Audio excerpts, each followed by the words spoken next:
So when you live out here in the middle of nowhere, Colorado, that silence at night is usually what we would consider a comfort. But for a local family, that silence has spent the last few months morphing into something really unsettling. They reached out to me that proves once again there are connections and entities that prove we are absolutely not alone out here in the dark. It all started with a series of dreams, and the youngest child of this family would have dreams, and I would consider them nightmares really, of this entity who had red slanted eyes and a greenish tint. During this nightmare, this entity would try to lure the child out of their sliding glass door, and it would actually call this child by name.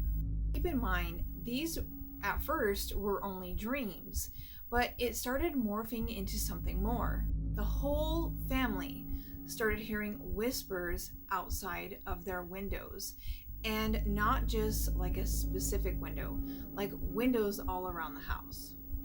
They started hearing knocking, and again, it wasn't just like in a specific area.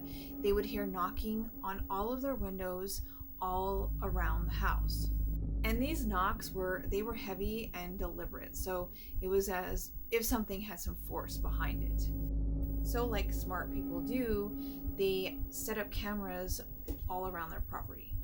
But they noticed every time the whispers or knocking began, the Wi-Fi would completely go out. I mean, to the point of where it would have to be rebooted, and this was every single time. The activity, it actually gets worse from here.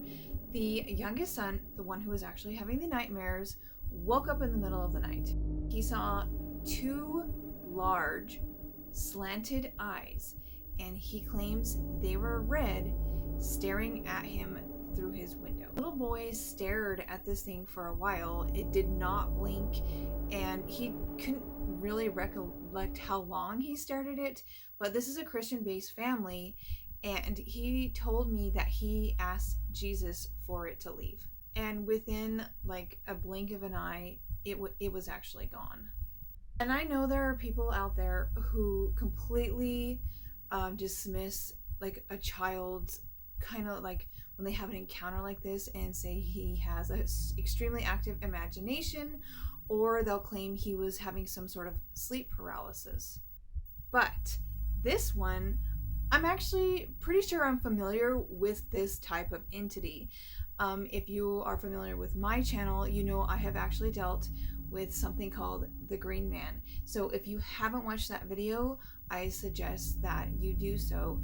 I definitely believe that it is an entity that is around this area. I don't know what it is. I speculate that maybe it comes back every so many years. I think maybe it's demon-like. What do you think this is? I've heard different suggestions. I've heard somebody suggest that it was a jinn, but isn't a jinn a demon? So I would love to hear your thoughts, and thank you again for watching.